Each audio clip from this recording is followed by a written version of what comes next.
Every one of these men got accused of cheating. Every single one. And the irony is, most of them competed in an era when the drugs people accuse them of taking either didn't exist yet or hadn't reached a single gym in America. These are 10 old-school bodybuilders who were almost certainly natural, or at the very least, built the foundation of their physiques long before chemistry entered the equation. And nobody believed them then, and nobody believes them now. Some of these names you know, some you've never heard of. A few of them sit in the gray zone where the debate actually gets uncomfortable. And one of them walked onto a stage and beat Arnold Schwarzenegger clean, which is something most enhanced bodybuilders in history can't say. But before you get to that story, you're going to meet a few men whose strength numbers alone will make you question everything the fitness industry has told you about natural limits. Number 1, Roy Hilligenn. Roy Hilligenn won the Mr. America in 1951, while also being one of the strongest men in competitive weightlifting at the time. This wasn't a guy who just looked good under stage lights. He had documented lifts, heavy presses, and cleans that most dedicated gym lifters today would struggle with after years of training. His physique had broad shoulders, a tight waist, and a muscular density that didn't look inflated or bloated. He looked carved. And when you see photos of him, you don't think old-timey strongman. You think that guy looks like he could walk into a gym right now and turn heads. His era, his training documentation, and his competitive record all point in the same direction. And yet, because he looked that good, people still find ways to doubt it. Number 2, Clarence Ross. Clarence Ross won Mr. America in 1945. And the thing that separates him from a lot of pre-1950s physique stars is that he actually looked like what most people would call a bodybuilder. Not a strongman, not a wrestler, not a guy who happened to be muscular. Ross had proportional, defined, aesthetically balanced development that wouldn't become standard in the sport for another 20 years. His chest development was ahead of its time. His shoulders had a roundness that you don't usually associate with the mid-1940s. And his overall conditioning, meaning his leanness relative to his muscle mass, was something that guys in his era rarely achieved because the concept of contest prep, as we know it, barely existed. Ross just showed up looking like that. He trained at the original Muscle Beach scene in Santa Monica and was part of the tight circle of lifters and physique men who essentially built American bodybuilding culture before it had a name. If you want to know what the upper ceiling of natural development looked like before anyone had access to anything beyond food and barbells, Clarence Ross is one of the best reference points in history. And it's telling that even in an era with zero suspicion of drugs, people still looked at him and thought something didn't add up. Number 3, George Eiferman. George Eiferman took the Mr. Universe title in 1962 and had one of the broadest, thickest upper bodies of anyone competing in the late 1950s and early 1960s. He came up through the old-school full-body training tradition. 3 days a week, compound movements, progressive overload, and the kind of patience that nobody in a modern gym has anymore. His physique wasn't shredded in the modern sense, but it was complete. Big arms, wide delts, thick chest, and a back that filled out every pose. He sits right in the uncomfortable middle ground of this era, not the 1940s where people accept natural claims easily, not the late 1960s where nobody trusts anyone. Right where you have to actually look at the evidence instead of relying on assumptions. Now here's something worth thinking about before the next name.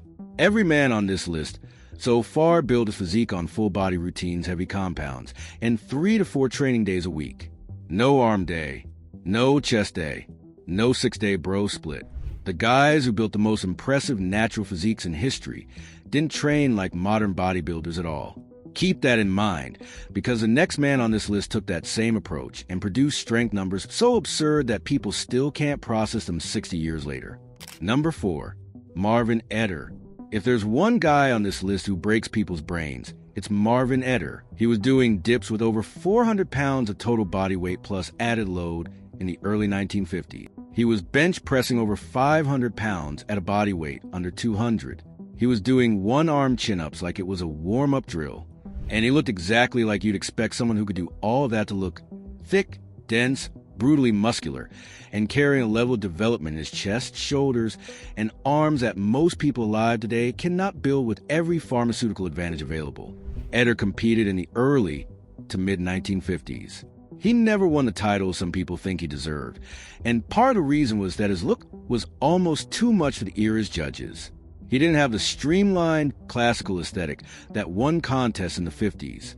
He had a stocky, compact, powerfully built frame that was packed with more functional muscle than the judging standards of his time knew what to do with. He looked like a guy who could rip a phone book in half and then step on stage and hit a most muscular that would embarrass half the competitors at a modern regional show. The reason nobody believes Eder was natural is because nobody can wrap their head around the strength numbers combined with the physique. People today who use everything under the sun don't dip with 400 plus. They don't bench 500 at 198. And they don't look like Eder did while doing it. So the assumption is that he must have had help. But the timeline doesn't support it. The drugs weren't there yet. The supply chains didn't exist. The culture hadn't shifted. Marvin Eder was just a genetic outlier who trained harder than almost anyone in history, and the reward for that is permanent suspicion. And if Eder's strength numbers seem hard to believe, wait until you see the physique measurements on the next man, because his proportions are still considered the mathematical gold standard for male body, and he hit them 70 years ago with nothing but food and iron. Number 5. Steve Reeves. Steve Reeves is a name that always comes up when this conversation starts, and for good reason. He won Mr. America in 1947 and Mr. Universe in 1950, and his physique from that era is still used as a visual benchmark for what a perfect natural body is supposed to look like. Broad shoulders, narrow waist, arms, chest, and legs that were all developed in near-perfect proportion. He looked like a sculptor's reference model, and people have been arguing about whether it was achievable without drugs ever since. Here's what the historical record actually says. Reeves peaked competitively in the late 1940s. Anabolic steroids were not part of the American bodybuilding scene at that time.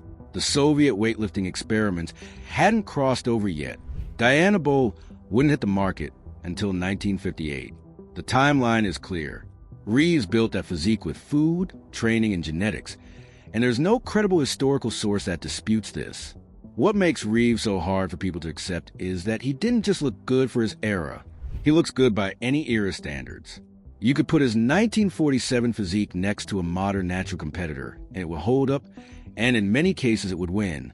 That's what drives people insane. They've been told for decades that natural limits are lower than what Reeves clearly achieved, and instead of adjusting their expectations upward, they'd rather accuse a dead man from the 1940s of using drugs that didn't exist. Reeves stood around 6'1" and competed at roughly 215 pounds. His arms measured over 18 inches. His chest was over 52 inches. These numbers, at his height and with his waist-to-shoulder ratio, remain the gold standard. And the uncomfortable truth is that most men alive today, including most men on gear, will never come close to looking like Steve Reeves. That's not a statement about drugs. That's a statement about genetics, discipline, and a training culture that doesn't exist anymore. Number 6. John Grimek. John Grimek might be the most impressive natural physique in the history of the sport, and the fact that most people under 40 have never heard of him is a disgrace. Grimek won the Mr. America in 1940 and 1941 and was so dominant that the AAU literally changed the rules so that past winners couldn't enter again, because nobody could beat him. What made Grimek different from every other physique star of his era was his thickness. He didn't just have good proportions. He had a density and three-dimensionality to his muscles that looked more like a bodybuilder from the 1970s than one from the 1940s. His legs were enormous. His back was wide and layered. His arms had a fullness that made them look pumped even in relaxed photos. And he could move. Grimek competed in Olympic weightlifting and was on the U.S. team for the 1936 Berlin Olympics. This was not a show muscle physique. This was functional, athletic, brutally developed muscle on a man who could also perform at an elite level in sport. Grimek trained with heavy compound movements, Olympic lifts, and full body sessions multiple times a week.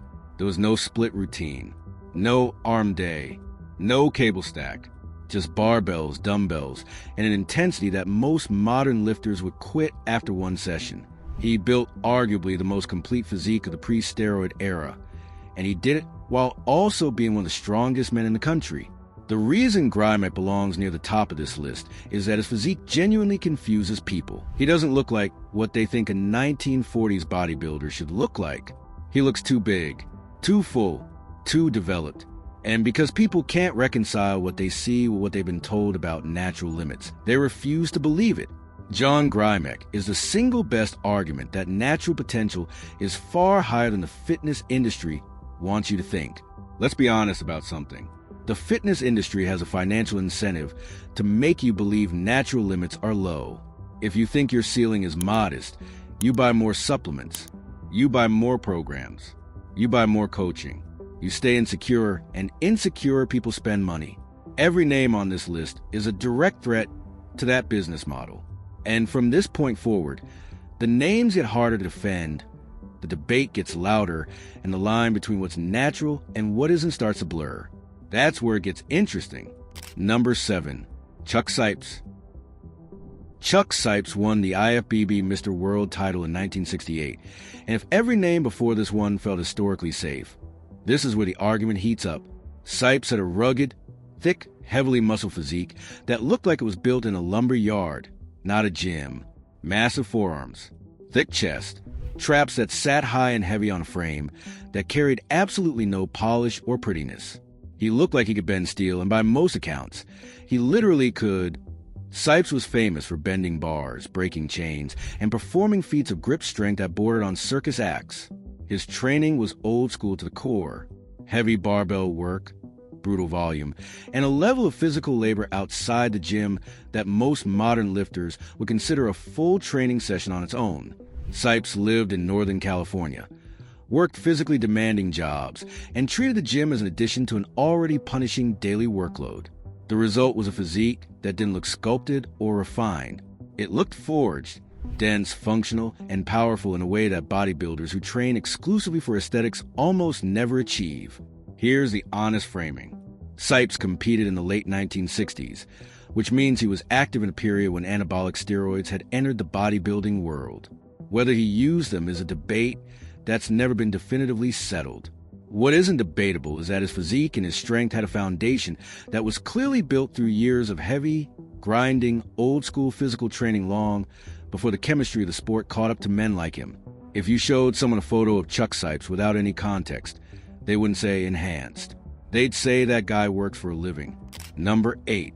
Dave Draper. Dave Draper, the blonde bomber, had one of the most visually striking physiques of the 1960s. He won the Mr. America in 1965, the Mr. Universe in 1966, and became one of the most photographed bodybuilders of that decade. Wide shoulders, a deep chest, big arms, and a California golden boy look that made him a natural fit for magazine covers and even a few Hollywood appearances. When you see photos of Draper from his competitive peak, he doesn't look like a relic from a bygone era. He looks like someone who could step on a stage today and command attention. But here's where honesty matters more than hype. Draper's competitive years fall squarely in the 1960s, and by that decade, anabolic steroids were no longer a rumor in bodybuilding. They were a reality. The sport's relationship with drugs had begun shifting, and anyone competing at the top level during that period sits in a gray zone that can't be hand-waved away with. It was a different time. Draper himself became a deeply respected figure in the training community for decades after his competitive career, writing extensively about old-school training philosophy and maintaining a physique well into his later years that spoke to a lifetime of real, consistent work. What makes Draper worth including isn't a claim that he was definitively, provably natural. It's that his physique, its proportions, its density, its overall look, was built on a training foundation that predated the chemical era of the sport. He came up through hard, heavy, basic barbell and dumbbell work. He didn't rely on machines. He didn't chase pumps with cables and isolation movements. The muscle he carried was a product of years of real training, regardless of what else may or may not have been part of the picture later. Draper represents the edge of this conversation, the point where the clean historical record starts to fade, and you have to decide for yourself where you draw the line. And speaking of lines, the next name isn't just near the line. He is the line. The point where natural development got so impressive that the entire sport stopped trusting what it was seeing. Number 9. Reg Park. Reg Park is a name that makes this entire conversation uncomfortable, and that's exactly why he needs to be here. Park won Mr. Universe 3 times, in 1951, 1958, and 1965, and his physique, especially by the late 1950s, was so large and so muscular that he looked like he belonged in a completely different era. He was one of the first bodybuilders to cross the 225-pound threshold with genuine muscular development, not just size. And he did it with a frame that stood over 6 feet tall and carried mass in places that most lifters can't fill even with modern supplementation. Park's training was legendary. He is widely credited with popularizing the 5x5 method. 5 sets of 5 reps on heavy compound movements like the squat, bench press, and deadlift, done with the kind of weight that most people today would consider a 1-rep max. He wasn't doing pump work. He wasn't chasing a mind-muscle connection. He was loading a barbell as heavy as he could handle and grinding through sets with a ferocity that defined an entire generation of British and South African bodybuilding. Here's where it gets complicated. Park's competitive career spans the exact period where anabolic steroids began entering the bodybuilding world. His first Mr. Universe win in 1951 is firmly in the pre-steroid window. By 1965, the landscape had started shifting. Most historians place Park's early development, the foundation of his mass, and the physique that first turned heads, in the pre-steroid years. His genetic ceiling was extraordinary by any measurement, and the strength he built through heavy, progressive barbell training was the engine behind all of it. What makes Park so important for this topic is that he's the line. He's the point where natural development started looking so impressive that people stopped trusting it entirely. He's the reason the default assumption in bodybuilding shifted from he trained hard to he must be on something. And that shift didn't happen because the evidence pointed to drugs. It happened because people couldn't accept that a natural human body could look like Reg Park's. He was also Arnold Schwarzenegger's childhood idol. Arnold has said publicly that seeing Reg Park in Hercules films is what made him want to become a bodybuilder. Think about that. The most famous bodybuilder in history built his dream around a man who was, by every credible historical account, natural during the years that physique was forged. And speaking of Arnold, the final name on this list didn't just admire him from afar. He stood next to him on stage and walked away with the trophy. Number 10, Chet Yorton. Chet Yorton is a name that should end every argument about what's possible without drugs, and the fact that almost nobody outside of hardcore bodybuilding history knows his name is one of the sport's biggest blind spots. In 1966, Yorton entered the NABBA Mr. Universe contest and beat a young Arnold Schwarzenegger. Read that again. He beat Arnold on a bodybuilding stage in a direct comparison, and he did it as an outspoken, public, documented natural bodybuilder who refused to use anabolic steroids at a time when they were becoming increasingly common in the sport. Yorton didn't just avoid steroids quietly. He built his entire identity around it. He became one of the earliest and loudest advocates for drug-free bodybuilding and is often referred to as the father of natural bodybuilding. He promoted natural competition, spoke publicly about the health risks of steroid use, and proved through his own physique that you could stand on the biggest stages in the world and win without chemical assistance. His physique was impressive by any standard. Broad shoulders, full muscle bellies, good symmetry, and a level of conditioning that showed he understood how to diet and train for a contest.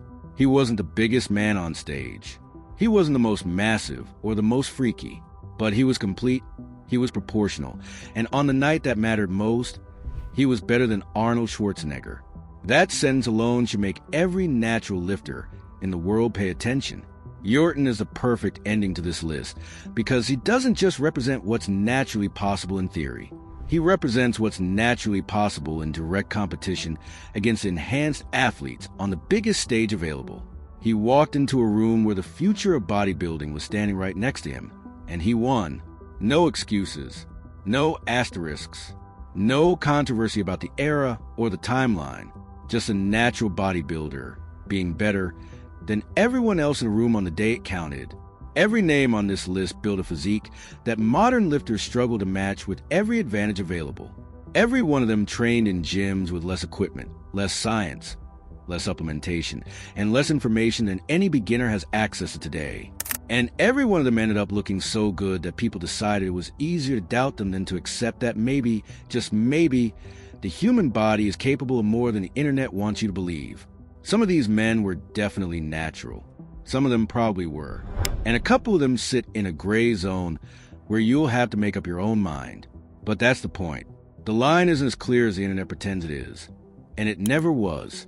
The next time someone tells you that a certain level of development is impossible without drugs, show them these 10 names, and then ask them what their excuse is.